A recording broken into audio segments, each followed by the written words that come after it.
Welcome back to the Modern Creative Podcast. Today I got my boy Andrew Simmons. He is co-owner of Blue Dot Production based out of Louisiana. Andrew, how are you doing, dude? I'm doing good, man. Thank you so much for having me. You and I have been following each other for a while now, so it's great to actually get to talk to you. Yeah, it's cool. Ever since your first podcast, actually. It's always cool to connect with I always call them my online homies. Like, I feel like I know you, but I don't know you, obviously. But this is our first time communicating like this. But, dude, man, I'm so hyped, man, to have you on the pod, dude. I've been following your work, like you said, like a couple years now. And, dude, your guys' work is freaking sick, dude. Like, I saw one of your latest reels recently, and I thought I was following some random, like, LA production company. And then I dig a little bit deeper, and I'm like, holy crap, it's these guys. Like, I've been following you guys for such a long time, and, like, you guys have definitely shot up and gone crazy with the quality, man. So props to you guys. Thank you so much. I mean, we're trying, right? That, like, people are always like, how you doing? Like, I'm trying. I'm doing it. I'm trying to make it happen. So every time someone gives you props or whatever, it's like I always say the same thing. Like, I don't know how to take a compliment, so I'm always like, hey, I'm trying, bro. I'm just giving it my all, Yeah, that's what you gotta say. You got to be humble too. So. Yeah, and so Blue Dot Production, they specialize in documentary, commercial, social media, you name it. And he is co-owner with his brother, Russell, who is not here with us. But first question, man, I'm just curious. And now that I find out that you guys are actually brothers, how is it working with your brother? So yeah, it's not as hectic as probably some brothers would be. Him and I are so close, right? So. We're 15 months apart. We've got the same friend group. We've been friends. I mean, he's my best friend. You know what I mean? So, working together, it's great. He's got a great eye for things. He may not be like, as technical with the cameras and all. He takes kind of more of like a creative director role, but he does fly the drone. He did get the Part 107, so right on, Russell. And so he takes care of that. I'm more like, camera central. And he's got good ideas. I've got good ideas, and together it just works. Has there been situations where you guys are just not creatively in line? I would say it's probably very rare. Like it's weird. We have the same. I mean, we like the same music. We're as close to being as twins as he possibly can be without actually being twins. So I mean that's really great for us, he'll find like a really cool video on YouTube and be like, oh dude, this is sick, and I'm like, oh, I just saw that the other day, like that is sick. So I mean we're pretty close. So as far as communicating with clients, is there one person that takes on that role? Because I know you said you're usually behind the camera, you're more on the technical side. So I'm curious to know how you guys work together as far as like client communication. Yeah, so I guess his official sign off would be like creative director, right? So I'd be like, videographer, cinematographer, editor, everything under the sun, right? That comes with doing video production. But we kind of do it 50-50. I mean, there's clients that like have maybe reached out to us and maybe he sent like the first email. So like they kind of know him as like the guy. And then there's people that will like somehow get my number and then they'll call or they'll text me, and so then I'm the guy for that. But everybody kind of knows that we're like together on it. So like for Zoom calls we get with a client, he doesn't live that far from me, so he'll drive over and we'll just sit together, and usually we'll work on something that day. But yeah, I mean it's kind of 50-50. We try to make it like that at least. Yeah, that's awesome, man. All right, let's take it a couple steps back, dude. Like, how'd you get into the creative cinematography, photography, whatever you name it? How'd you get your hands on a camera, dude? Good question. So I think that I don't really have one of those stories that's like, oh, I've been videoing since I was 2. Like you see people like that. It's like, really? Have you been doing that like that long? That's definitely not me. No, it's not me either. But I guess my mom would always tell me like, you have a good eye. And when your mom tells you you're good at something, you can take that with a grain of salt, right? Because that's what moms are supposed to do. But my parents got me my first camera when I was 16. It was a GoPro session, and I would be wakeboarding with Russell, my brother, and then my friends, and that was kind of my first thing I started to film was wakeboarding videos. And I've always liked the action sports world, so like, and that is a common thing. I think a lot of people like that. So I've definitely been catching up with the more interviews I do. It's always sports related somehow, and I even got into sports. I got into the camera with sports. Right on, yeah. So, I mean, I think it's pretty natural. Like sports are filmed, right? So, and then you got YouTube and like, skate videos and stuff like that. I never filmed any skate videos, but I did film some GoPro wakeboard videos. And, yeah, I would film some of those. They probably will never see the light of day. Nobody will ever see them because they were so bad. And that's kind of a bummer too. I don't even think I'll see them again. I think I deleted it. So I wish I can go back and check it out. But yeah, I did that, and then I got probably a year later, I got a Canon. I think it was like a T6i, maybe. I don't even remember. It was like it's always a Rebel T. Everyone starts with a Rebel T. So, and my parents got me that too. So shout out parents for keeping the dream alive. And yeah, so I got that, and then I filmed more like kind of fun, not like travel stuff, but like vacations with friends, but I never thought I would do it as a job. It was always just a fun thing to do. And then, I got into college. I went to college 2016. I got a marketing degree. And so it's like, I knew it, like I liked the creative world, but like, marketing's kind of like a natural place to kind of go into. And then I kind of found out like, I like making the stuff, I like making the content. I don't really like the whole posting and all that type of stuff, or like all the SEO and analytics that go along with it. And but I was still going to roll with it. I was going to try to find a job in marketing. And then I graduated in 2020 and COVID. So, no jobs, or nobody was hiring. And then my girlfriend was like, I think you should do video with like 4 people. Like you should start making some money, like filming real people, doing their thing. And I lived with my brother at the time, and I talked to him about it, and I was like, dude, let's just do it. Like, let's just do this. Was he in the creative space as well? So, yeah, I guess let me back up. So he's like a graphic designer, I guess, at heart. Less now, but he's always been like, illustrating, drawing, that type of stuff. Avid movie watcher, as well as me, like, episodes of TV shows and, all that stuff. And, but he actually tried to get a job as a graphic designer. It just didn't work out. And then, then we graduated and we're like, what are we going to do? Or what's anybody going to do? Nobody's doing anything. Right. Yeah. So then we just were like getting toilet paper the whole time. Yeah, it's true. And then we were like, let's do it, man. Let's make a company. And here we are. Not that long ago either. So it's still pretty fresh. That's so cool. It's so inspiring, man. Like, so it's easy to say you've never had a real job. Well, I have had one real job. I worked at a trampoline park for 5.5 years. And what's crazy is Russell worked there too, and all my buddies from high school, but they're still like my best friends. I still hang with them. That's where like y'all grew up working at. Like for us is like Legoland. Yeah. Everyone worked at Legoland. Like between high school and college, like Legoland was the spot for us.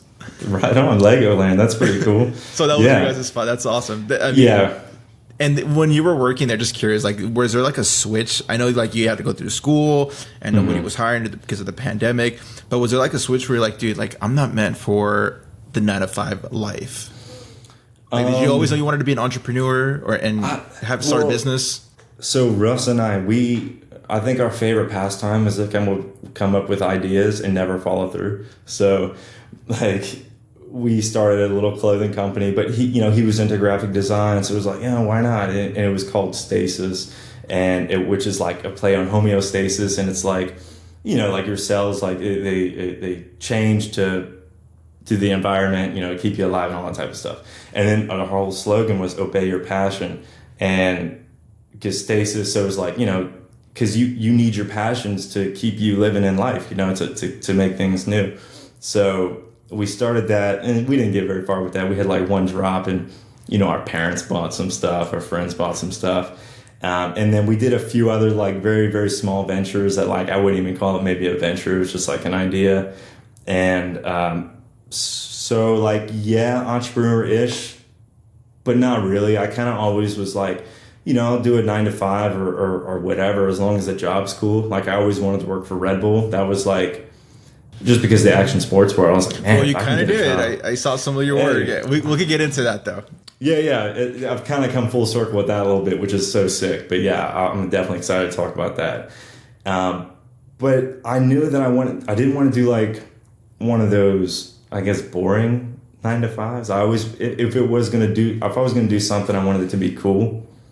So there wasn't like a real switch. It was almost just like 2020 happened. It was like, well, what else am I gonna do? You know, try it out and we'll see where it goes. So, and here I am today. A lot of people had a lot of time throughout those year and a half, 2 years of just close. At least for us, we were pretty shut down. We're California, so yeah, definitely more than Louisiana, but yeah. Yeah, so sure. I mean, I was still fairly active because I technically got laid off, but I quit before getting laid off because I saw the writing on the wall. And so that's when I went like full force into the freelance world and kept going. And people still needed video. I mean, that's when my video business shot up throughout those 2 years. But which is crazy because it's the opposite that you would think people would say. Because, you know, like COVID, nobody's getting hired for anything, but people got to get creative and they got to get new ways of marketing their material. And that's, I guess, where you and I come in. So that's when social media video just went insane for everybody. And so like everybody wanted to market online. So how do you do that? Besides photos, you need video. And people like you and I, that's where we could like feast on, you know? Try to at least, yeah. Yeah, try to at least. So taking a look at, speaking of RedBull, I mean, people's dream is to work with sick companies such as RedBull, such as Nike, Adidas, you name it. How did you get your feet in the door to like work with such a established company like that? Yeah, so that, I mean, I'm still buzzed about that. Like, and hopefully continue to 2024, we might do more stuff. But there's a local professional BMX rider. His name is Terry Adams. Shout out Terry if you're watching this. What's up, man? But yeah, he's like our buddy now. Like we're good friends. He's the individual in the doc? Yes. So the doc that you saw, that's the guy. Yeah. So he does professional BMX flatland riding, and I DM'd him like I want to say it was 2 years ago, and no response. Or like he read it and then like nothing happened, and then I think a whole year, almost like to the day passed, and he was like, "Yo, let's do something. Like let's make something." And so I got with him and you know, Russell and I went with our cameras and the drone, and boy, was I nervous. I mean, I was like, man, like this is like, because I always wanted to work for RedBull, right? But what's crazy is I was wanting to do that for so long, but this was the test, right? Like, do I have what it takes to actually do what I thought that I wanted to do all along? And so I was very nervous doing that, and then it was a video just for him though. So like he is a RedBull rider, right? But this was just for him, his socials, and it was him and his buddy, and it was like just a cool story about them, like, you know, being buddies and doing what they love and, you know, that type of stuff. And then he hit us up again. He was like, "Hey, I really, really liked that first video. Let's do another one." Then we did another one, and then he loved it again. So he hit us up again, and then he's like, "Look, this is it. Like, this is the one.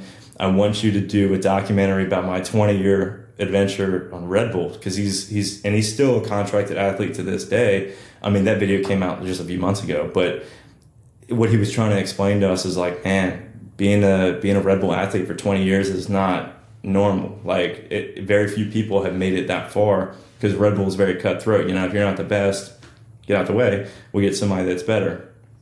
Exactly. Yeah. And so then he was like, man, let's do like a real one this time. You know, we'll get RedBull involved, and you know, we'll get the contracts and all the stuff like that, and like, let's make it happen. And what was really cool about that one is RedBull threw him a 20-year anniversary party, and which is it's in Hammond, Louisiana, which is like 30 minutes from where I live. So it's really like right down the street. And they threw him a party, and he wanted to surprise, like, so RedBull funded it, but they didn't see the video beforehand, which was cool. He wanted to surprise them like with a video, like an ode to RedBull, like, thank you, like, this is what your impact has had on me. And so they had people like, you know, from RedBull come down, and like all of his other athlete buddies like came down, and they all just watched this video together at the premiere. And that was like definitely like the highlight of my career so far. But that was like a real like long answer for like what you asked. But yeah, just with a simple DM, that's how it got started. So. I love that you said that you sent a DM left you on red essentially for 12 months, and then he finally hits you. So like, it's not like he went through his DMs to say, oh, well, let me see what videographers are available. I'm pretty sure he found it through either social or website, SEO, you name it. And then once he hits the DMs, like, oh wow, we actually have communicated in the past. I may not have responded, but there was still some sort of communication. So that you opened that door for yourself, but you didn't know obviously where it's going to lead you to. And like, I like that you're not afraid to reach out to people, which in this creative space, we're kind of sensitive, where it's like, oh man, I don't want them to like hate my work, or I don't want to reach out and they don't respond to me, get my feelings hurt, whatever. You're like, dude, I'm throwing these Hail Marys because it's a numbers game. Yeah, that's right. I mean, and I don't think I'll ever get over the fact that, like, you know, you were saying like, oh, I don't want them to not like my work. I think about that every time I send off a video to a client, you know, because like, I mean, now we have a bit of a portfolio, so I would like to think people know like what they're getting themselves into. Your like stuff is legit, so you shouldn't worry. Thank you. Thank you. I really appreciate that. I'm going to probably need to call you so you can tell me that right before a shoot, because I still, you know, I get the anxiety is real. That's for sure. And that's why I was saying, like, I was so nervous, like people would be jumping at the opportunity to film like with this RedBull athlete.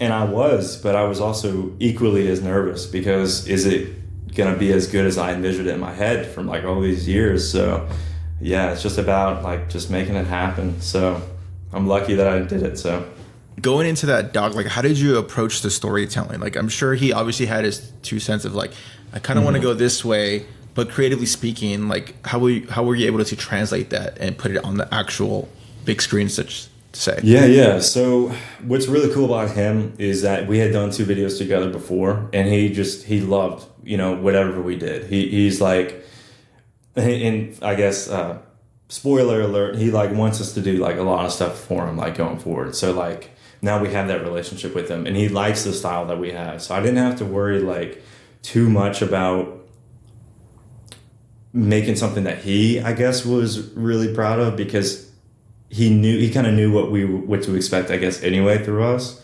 But we sat with him, and, you know, we were like, you know, tell us about your story, tell us about your life. And, you know, he told us as much as he could from like a 20-year span, you know. And what's cool about him is he's got everything on recording, which made it really easy for me as like somebody telling the story. You know, he's got him writing from 1997, and that he's got, you know, pictures of him winning this competition. So like him showing us his story instead of just telling us, kind of, you know, it allows you to kind of like, okay, like I can visualize easier like what you're telling me. And then we just kind of like got together and we're like, look, we'll hit the big points, right? Like pre-production. So like we just interviewed him. So he had a few things that he knew he wanted to say. So we made sure to get those like down packed. But then we asked him questions like you normally would in any interview. And then, you know, then I play the game of like, all right, what can go here, playing around like that. But having those main talking points that he wanted to hit did kind of make it easier for us to kind of, okay, well, you talk about this, let's go film you riding in New Orleans. Because you said, you rode with a crew in New Orleans. And I actually don't think that made it in the video, him saying that. But the footage still worked out for it. So I guess just the planning with him, we try to make it as like specific, or what's the word? Like, I'm drawing a blank, but you know, we just try to make it as organized as possible with him. And then it kind of just fell into place. I would say it was a perfect scenario. So was that your guys' first doc ever producing? Yeah. So I would say. And what's funny is like, what is a doc? You know what I mean? Like, what is a documentary? So it kind of comes back to that as well. Because we've done docu-style stuff before, but nothing like 14 minutes long like that. And shoot, it could have been an hour if I wanted it to, because of the amount of stuff that he said and the amount of stuff that we captured. But he was like, you know, people are going to be watching it live. Like, maybe let's not make it like too long. But yeah, I mean, I guess like our first like front to back official that I could probably say like that's a mini doc right there, then yeah, that would be my first. Did you face any obstacles during this production? Because I'm going from the outside and looking from the outside, and it's like I don't even know how to set and organize like a doc, like how to approach it, because it's easy to just hit record and it's easy to hit record and just film everything. But it's like, once you get to the editing lab, it's like, dude, I got hours upon hours of footage I got to screw up and how to put it in a timeline. Yeah, the editing part is something that I don't like to think about sometimes. I mean, because it was so, I mean, you get it. It's so much. Like, it's so much. It's whatever like an outsider would think it is. It's more. Like, the post-production with a documentary is everything. You know what I mean? Like, you can film, like you said, everything. But if you can't put it together in a story, then you have nothing. So, obstacles, yeah. I mean, we definitely hit a few. So what's funny is, when we were interviewing him, we actually interviewed him twice. So the first time we did it, it was in his garage as well. So I don't know like if it looked like that, but he has like kind of this like bigger garage, and he had like all of his trophies in the background. And then we kind of staged some stuff, but he has like this glass door kind of as like his garage, and then like the moonlight. Well, okay, let me back up. We were filming. This guy wakes up at like 2:30 in the morning, three something in the morning, like every morning, works out. He's insane, but in a good way, you know. So we got there super, super early in the morning because that's just what he's used to, and it was pitch black. So as far as like framing and like coloring, I planned on it being just pitch black in the back. We got our key light, a light hitting his trophies, and then like a hair light. Kept it relatively simple. But like an hour passed, and then like this beautiful blue moonlight just started, or sunlight, whatever you call it, just started pouring through his garage door. And I'm like looking at the frame, I'm like, dude, this looks so much better than what I had envisioned in the beginning. But the only issue is I have some of it filmed with pitch black, some of it not. So I didn't actually tell him like at the time, like it looked way better. I just went back into my, my computer and looked at it, and I was talking to Russ, and I was like, dude, this shit, I can curse, right? Yeah. This shit looks so bomb with the moonlight. And then he was texting me, Terry, that was just the BMX guy. He was like, dude, like, I hope I said enough good stuff. Like, if we need to redo it, we can. And I was like, there you go. All right, let's redo it. But this time we filmed it at night, and I got a second light and shined it out from outside with like a blue gel to kind of mimic that. And boy, was that a good decision. So like that was, I guess, one of like a big obstacle was like, how do you approach telling somebody that just poured their life story to you, like, we got to do it again. Yeah. But we got even better content the second time because we kind of knew his story a little bit better, and yeah, it just worked out. And it's easier for you to guide him too as well, as like the producer. Yeah. Mm-hmm. And yeah, so since I'm behind the camera, like Russell, he's gonna always be the guy that talks to the interviewee or whatever.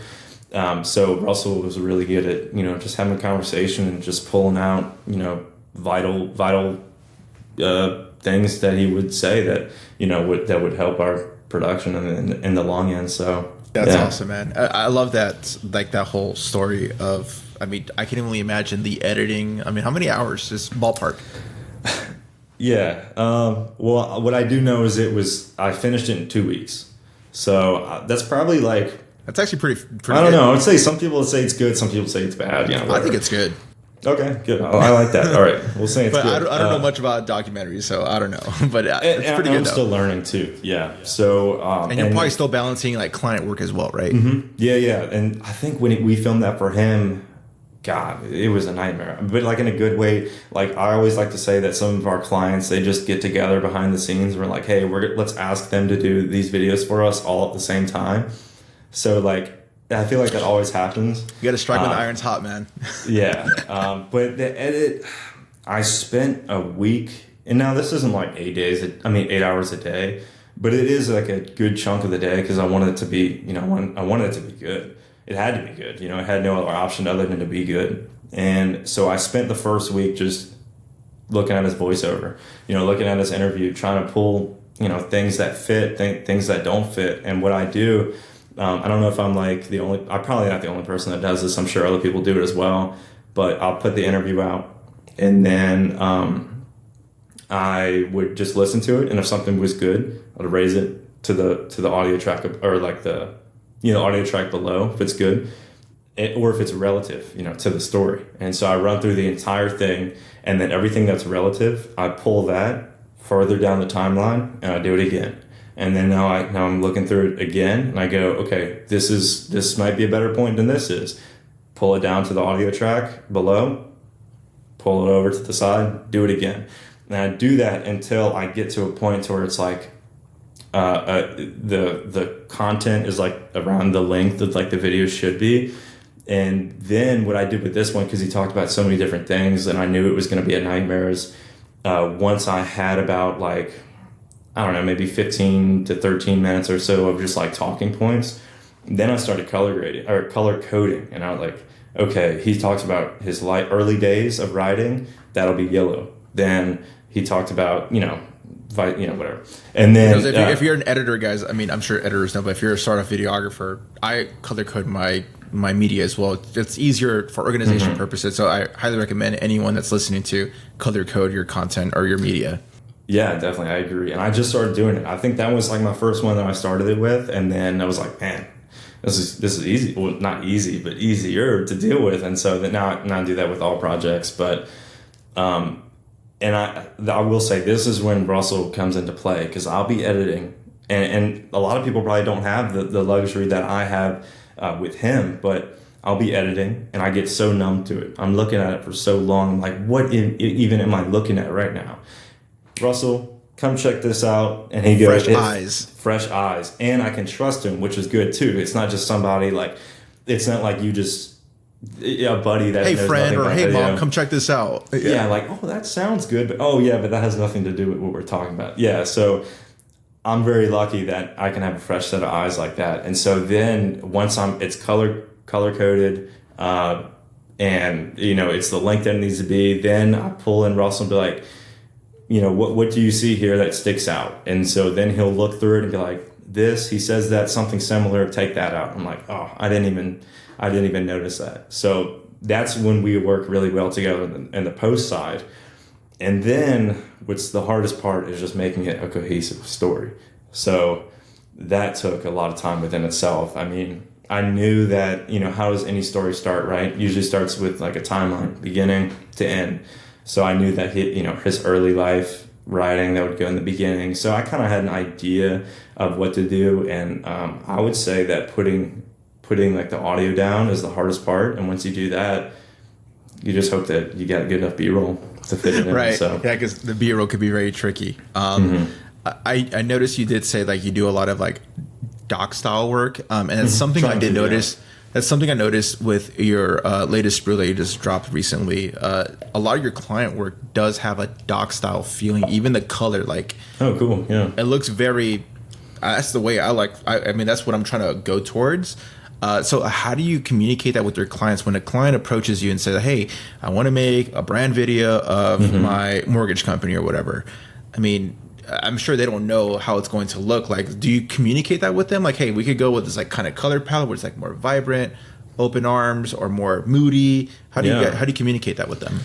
So as far as color, I guess I really haven't. I've gotten lucky, I guess, that nobody's hated it. No complaints. I don't really ever talk to them about the color. Maybe because we're going to do some more stuff for Terry, the BMX guy, maybe now that we're like, we're close, like I can kind of pull him in on like, what do you think about that? Because, I know he won't like say anything crazy, but I don't really like, I guess, talk to them about color. But if they do want like a video from us, like a brand video, then I'll show them one of our past ones. And if they like one of our past ones, then I kind of know like, okay, it's the green light. Yeah. So cool. Well, while we're at it, man, what is your gear looking like? Good question. Okay, I know you and I are rocking the same camera. That's what's on above my computer right now filming me. It's the A7S III. Love it. And then I got an A7 IV that we just got not the other day, but not too long ago. We've actually filmed so much of our content with just the A7S III and one lens, which is crazy because I only had one lens for the longest time, and that was a 24-105 f4. Wow. We rocked with that for like over 2 years, I think. And I had an A6. I made it happen. That's with an f4 lens is even nuts. Yeah, that's gonna have to be the podcast title. Just I don't know how, but he made it happen. Yeah, so but now I guess I'll talk about like what we rock with today. So like A7S III, A7 IV, A and B cam. That's it. We did just get, where is it? Is it by? I don't know. But I had a Osmo Pocket, or the DJI Osmo 3. Just got that because we're gonna start doing like BTS content. Actually, we saw yours and we're like, man, dude, I love it. I like looking at other people's processes. So, and I don't like being in front of the camera, but I gotta just rip that Band-Aid off, and yeah, we're gonna have to start doing that. But and then so yeah, A7S III, A7 IV, the Mavic Air 2 is our drone, but we need to update that thing. They don't even sell that anymore. We want to get what do you have? You have the 3, right? They don't even sell the original Mavic 3 anymore, which is what I have. The 2 lenses. I'm sure you could find it like off market, third party. Yeah. But now they just have the single one, which is the Mavic 3 Classic, and then the Mavic 3 Pro, which is like all 3 lenses, which I wish I had. Yeah. Because that, like I said in the past, like that middle focal length, which is like a 70-ish millimeter. Yeah, I think that's like 70, that is a great looking focal length. With mine, it's like the 7X, which is equivalent to like 167 or whatever. That's a little too tight for me. I have to like really go back to make it worth it. But that's a hell of a drone. And some of your drone stuff that I've seen, like I'm sure you said Russell is the one that loves doing the drone stuff, right? He would freaking love that drone. Damn, okay. Now I'm just going to go buy it after this. Put it on the B&H, what is it, the Paybu card for the credit? Yeah, seriously. So, man, as far as lenses? Yeah, so I've got 3 lenses. That's it. So I've got the 35, what I'm filming on it right now. It's the Sony 35 1.8. Then I've got the, the Zeiss Batis. I think that's what it's called, 85 1.8, and then 24 105 f4. So that's it, just the 3. Man, just seeing some of your work, man, it's impressive that you're not using any G Master lenses, because it kind of looks like it, but again, that just shows that it doesn't matter what lenses. I mean, kind of it does, but to the extent that's a whole talking point within itself. Yeah, but the fact that you're making it work with those lenses, which are like not super duper expensive, like in the grand scheme of things, and I always encourage people, because I get flooded in the DMs like, hey, should I get this? Should I get that? And I'm like, dude, get it used. Go on Facebook. Go on OfferUp. Go on the Amazon used section. I've done that many times. Amazon U? What's that?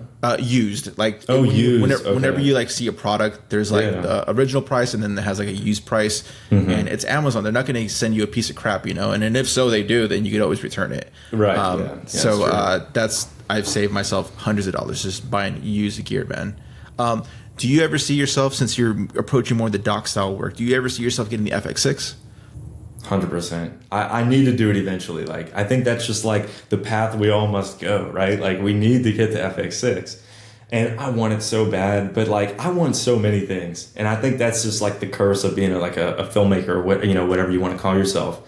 But Russell, he's like he's in the world, don't get me wrong, but he's like less in the world. Like, he doesn't know that much about like specific gear. So I'll be like, hey, Russell, this new camera that just came out, I don't know, maybe we should get it. And he's like, dude, no, we don't need that.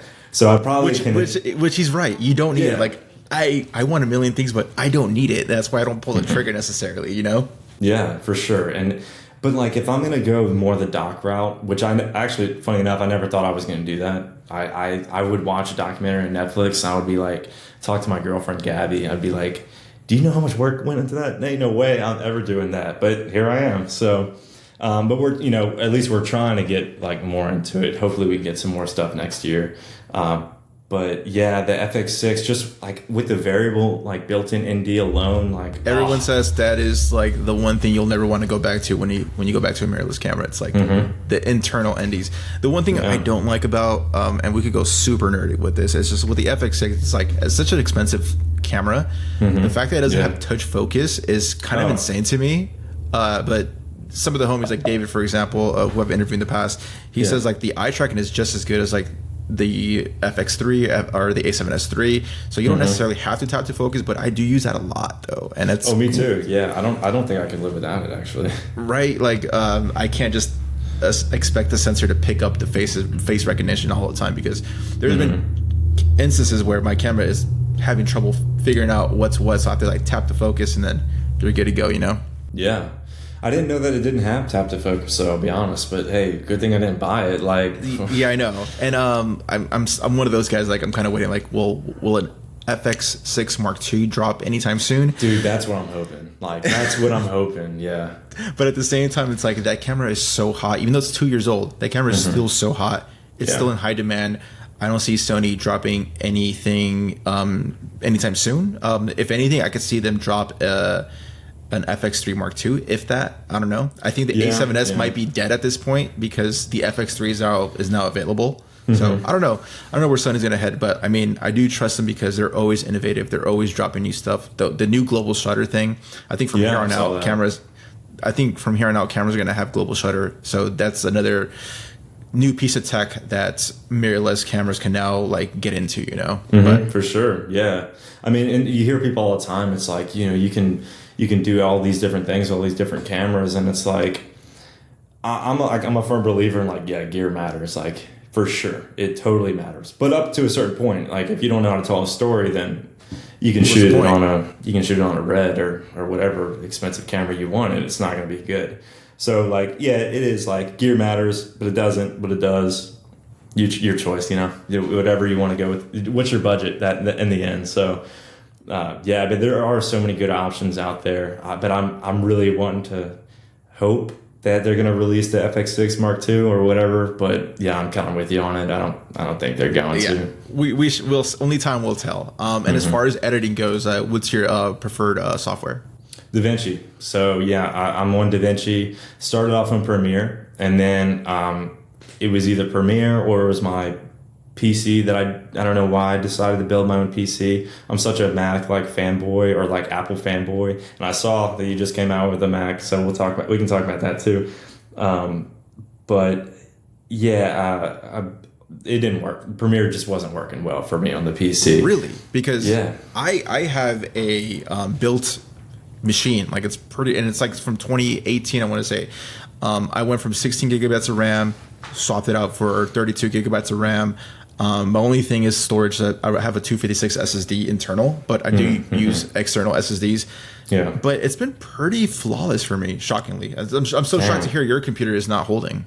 Yeah, but it's probably my fault because I sold it since then. I don't have it anymore. I built my own PC, or like Russell and I, we both built it. But our buddy, he was like, dude, you don't need to get a Mac. Like he's a PC guy, and he was like, you can build your own. I'm like, okay, I'll try to build my own. I'm like doing all this research, and I'm on these like Reddit threads that I never thought I'd be on ever. And like, what am I buying? Like, what is happening? And then like it worked, and like I was able to like, you know, edit videos on it, but like not really. And it was probably my fault. So we ended up getting rid of it, and one of my other buddies owns it now and just plays video games on it. So it all worked out. And then it's so funny, like your story of your friend that's telling you, dude, you don't need a Mac, dude. How I got my computers was literally the same story like that. Like my buddy is a PC guy, he plays Dota, some game online. I don't really know much about gaming. He's like, dude, screw Apple, let me build you something for like half the price. And so that's credit to him. It's been working out still since like 2018. But now my laptop is pretty much outdated, but the M3 is insane, dude. Like, I've fast. heard. I have the M2, or no, I have the M1. I don't even have the M3. Even the M1 is great. Like, I mean, depending on if you have like the Pro or the Max. Like, my buddy has the M1 Max, and based on like the research I've done, like if you have an M1 silicon chip, you do not upgrade to the M2 or the M3 because they're still great machines. So I think Apple kind of shot themselves in the foot by creating such a beast of a computer. Maybe like camera soon, yeah, you never know. Well, the iPhone, I guess, valid. So like if you have an M1 chip, like there's no need for you to get an M2 or even an M3. And so that's good to know. I don't have a MacBook Pro ever, so like I'm like, well, I might as well just get the M3 Max and have it hold me down for the next decade or so. Yeah, I'm sure it will do, unless like some crazy camera comes out with like, and nobody's computer can read it. But that's the thing. Like I was trying to think of that too. Like, well, at this point, I don't see myself ever updating a computer anytime soon unless it somehow breaks or whatever. But it's like, what other cameras could come out that I'm going to need such a I'm gonna need more juice for the laptop. For example, like I think with these cameras, I think these are already more than amazing, and it's gonna hold it down for the next decade or so. Like I don't need 5K. I don't need. My buddy has the A1, for example. We've never even played with 8K, so it's like that's like beyond OD in my opinion. So 4K is great. 4K 60 is great. H.264, 265, whatever. The drone 5K, H.265. It's gonna handle it pretty damn well. So unless I'm shooting on a Red, which Red could, these laptops could handle the Red footage. I just don't see the need to ever upgrading, honestly. So that's. Yeah, well, hey, that means your bank account's safe for a little bit then. Yeah. Until the FX6 Mark II drops. Yeah, hey, if you get it, let me know. I'll get it too. And like the ergonomics too, like holding the FX6, it just looks better. Like I'm not that comfortable, honestly, filming with my A7S III. Like not comfortable, like I don't know how to use it, but like comfortable physically, like holding it. But that could just be like my issue. Like maybe I didn't have the right handle, or maybe I can buy a different handle that's better. But I just like seeing people hold it like on social media. I'm like, God, that looks like solid. Like I could film so much better with that handle. You know what I mean? But right, yeah. And that's something what I'm always playing around with is like buying extra accessories for my A7S. Currently have it on a cage, a couple of NATO rails on it right now, so it's easy to have like a side handle, top handle. I just like updating my handles pretty much since. So as of right now, I do like it, but like you said, there's nothing, you can't compare it to like an FX6 or even FX9 or whatever. Yeah, I've never even seen one in person either. I mean, I don't know anybody that's got one around me, so like I would just have to go off on a whim and hope that it's more comfortable. I will say, going based on the interview with David Morpho, who owns an FX6, like he did say he does get a lot more jobs just because of that body itself. So if you're the only big shark with an FX6 in your area, you're gonna kill. I think I'm just guessing right here. Yeah, because people in your area, if you said you don't really see many people with it, like here in Southern California, almost everyone and their moms has an FX. Not, I can't say that, but like there's a lot of FX6s down here in Southern California. Right. Yeah. So if you're like the big shark in your area, I think you could definitely capitalize on it financially. Yeah, I mean, I will say, I don't even know if like I can even talk about it yet. I'll find out. I'll talk about it like I can, and I'll just text you like or whatever if I can't. But I do have a documentary coming, or two of them actually coming up. You don't have to drop next year. Brands or names, but just keep it like that if you want. Okay, yeah. So I've got two documentaries coming up next year. One of them's for Terry. I could totally talk about that one. We're gonna do like a full like big documentary for him, like feature. The hopes are to get it onto Netflix, but like, we'll see what happens. Like if it could be twice as good as the 20-year video, then like, hey, shit, maybe it has maybe that 20-year one is the one that we did like, way back when, then shit, maybe it has a shot. And I'm just thinking like having an FX6 for that would be awesome. And, it could make the whole process of filming even better. And then we're doing this is the one that I don't know if I can talk about, but I'll talk about it like I can. Then we're doing another documentary for a woman in California. So I'm actually going to be flying out to California. I've never been to California before. What part? So we're going to, I should probably know that, huh? Maybe LA. I don't know. Okay, Southern California. I don't even know yet, but I got to get the plane ticket and then I'll find out. But yeah, so I'm just thinking like if we're going to film these people, like these big people, like maybe an FX6 will be pretty helpful. And you don't necessarily have to own it. You could always rent it. True. Yeah. And that is totally something I can do. But my only worry is like, I know the menu is different, but like, is it that much different? I don't know because I've never actually used one. Same. But like, do I want to take that risk, like going onto a shoot when I've never really used it before? But I can always just rent it here and then play with it before. I wouldn't suggest experimenting. And it's one thing I always say, don't experiment on your client's work. Definitely experiment on your own work or have it in your house and play with the menu and whatnot. Do a ton of YouTube research. And with Sony, Sony complicates their menu systems compared to like Canon or Blackmagic, and so we go on and on with camera gear. But let's go back to like as far as like your business goes. How did you start getting your clients at first? My first client that we got paid like $100 for was this was, I don't even know if we like had Blue Dot officially. This might have just been like a freelance journey, like very, very small. But it was for the gym that I went to. So, and I still go there right now. And so that's really cool. That guy that owns the gym, he was like, you know, I think it was, it had to have been with Blue Dot because it was during COVID. He was talking about going virtual or like trying to coach people virtually, you know, just trying to do a new method to get people to continue, you know, working out and all. And so we did that for him. And then I guess I knew him and we probably talked a few times and he heard that we did video. And so yeah, he was like, come do it for me. Now that was like $100 or $120. Still got paid. And I thought, yeah, that's true. I have done free work, but like my first thing ever was paid. So that's pretty cool. And then, yeah, we did that with him. And then my first like big boy client was probably like super premature. It was for a company called Smitty Supply, and they're a huge company, and their headquarters is in Roseland, Louisiana. And to be honest, I don't even know like where that is relative to where I am right now, but it's not that far. And they're like a big, typical like corporate company.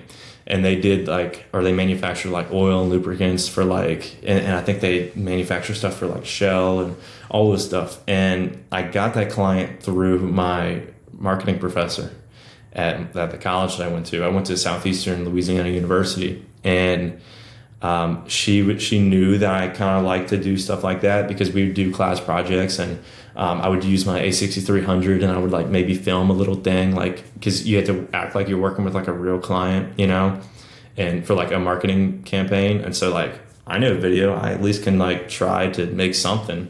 And so she found that I liked that through that, and then she knew somebody over there, and then then they hooked us up, and that's kind of how it's been with that.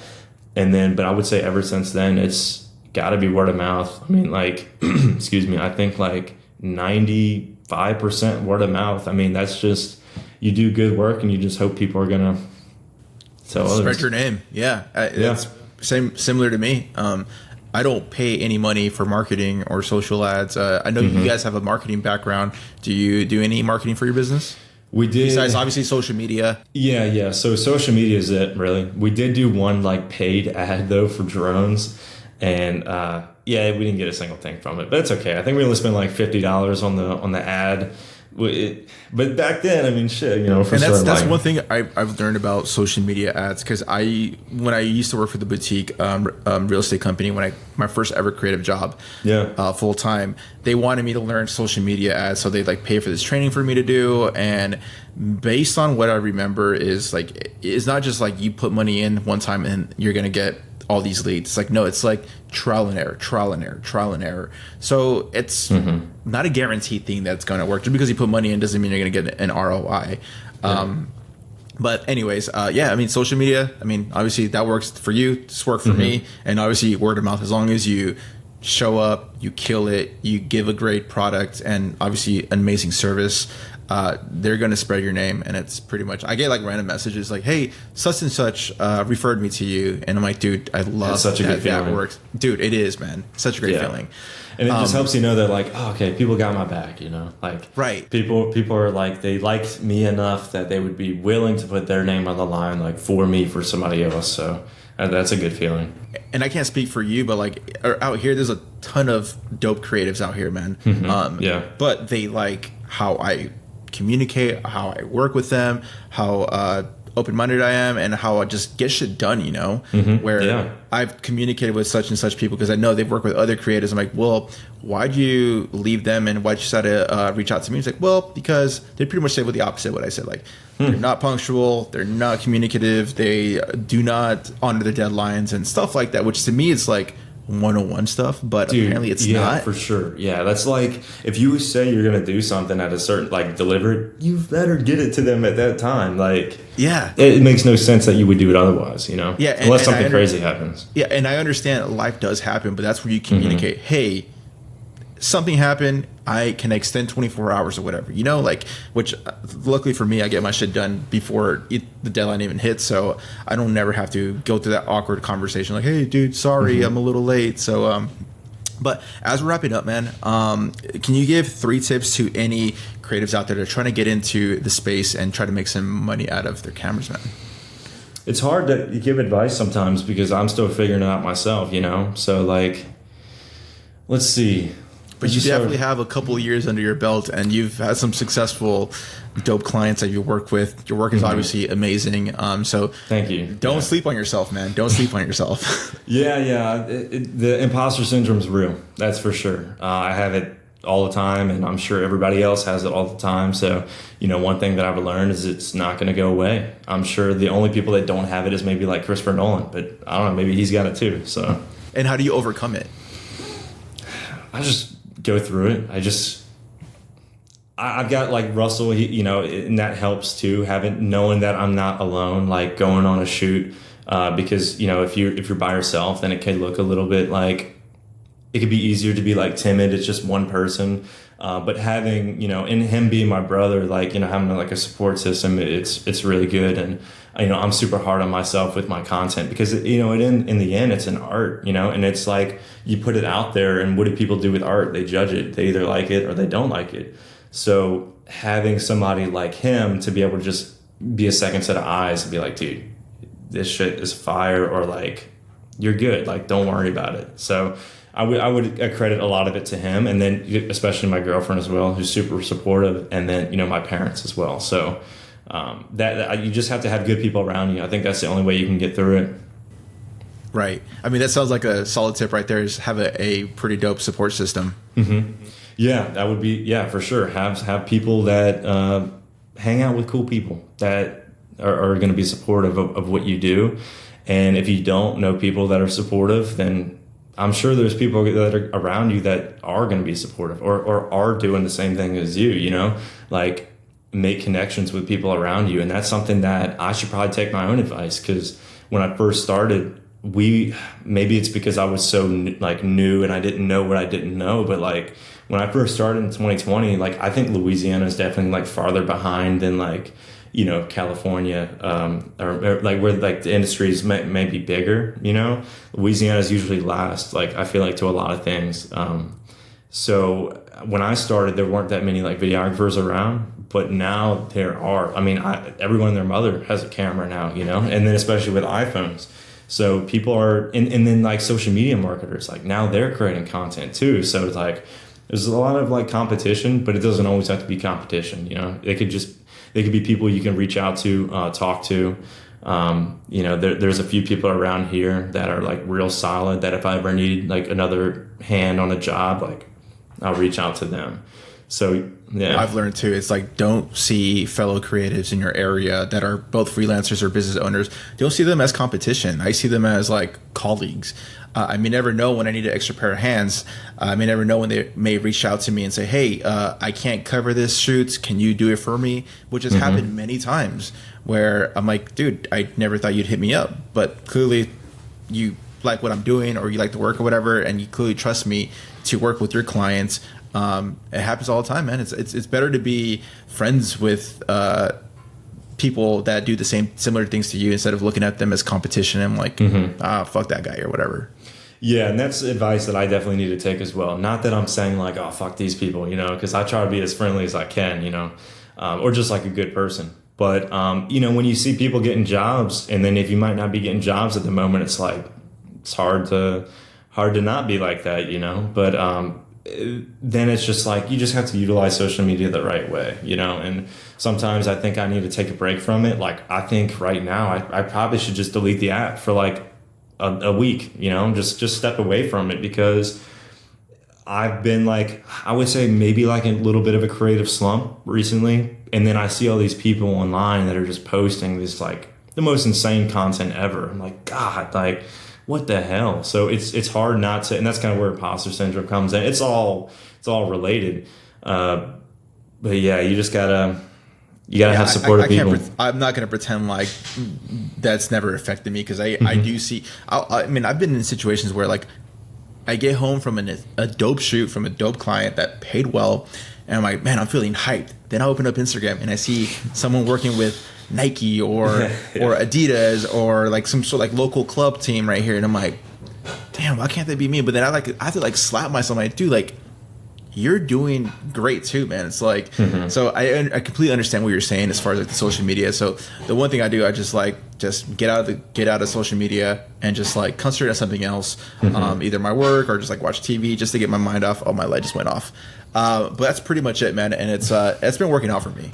Yeah. I would say another tip for people that are like, you know, just kind of wanting to make money with it is, yeah, gear doesn't matter, but it does. But look, as long as you're out there just creating something, and I know that's been said a million times by a million other people, but it is true. Like, I'll never hate on somebody, you know, whether it's good or bad. Everybody's entitled to their own opinion, but I'm never going to hate on somebody for making something. I guess I can maybe just piggyback of what you said for your third, like for my third, you know, like piece of advice is just be a good person. Like when you're communicating with clients, like, yeah, they're your clients and like they're paying you to do a job, but like just communicate. And if you're gonna deliver something, or you say you're gonna deliver something, then do it, because it's gonna be the little things like that are gonna separate you from potentially your competition or colleagues. But I 100% agree with that, man. It's like, it's very easy to be a cool individual, just be nice, have manners, all that good stuff, things that your parents will teach you, you know. It's like that will take you a long way, and it's something I've seen the success in my own business is just being just myself and just being responsible and punctual, all that good stuff. I mean, I talk about this 24/7 all the time, so it's like I'm sure my audience is tired of hearing it, but like, dude, seriously, that will take you apart from other creators that are even probably better than you and probably offer a cheaper rate than you know. Yeah, it's all about just being a good person at the end of the day, you know, and you're providing them a service, but like you're also trying to help like solve a problem for them as well. So as long as you can just be cool and calm and collective and deliver on it, then you should be good. Awesome. Well, Andrew, thanks. Yeah, definitely. Yeah. Well, thank you for getting on the podcast, man. It's great to connect with you from across the country, man. This is why I love it. This is why I love social media. This is why I love the internet. We can communicate with other creatives around the world. But thanks so much, man. And guys, if you guys are interested in connecting with Andrew and Blue Dot, I will definitely have their links in the description. Tap in, feel free to reach out, check out his documentary while you're at it. And yeah, man, Andrew, it's been a good one, man. Dude, appreciate it so much. First podcast, but I think it was good. I think I might have said some good things. I don't know. But yeah, we're making it happen. That's the theme of the whole podcast. Yeah. All right, guys, take it easy. Thanks so much.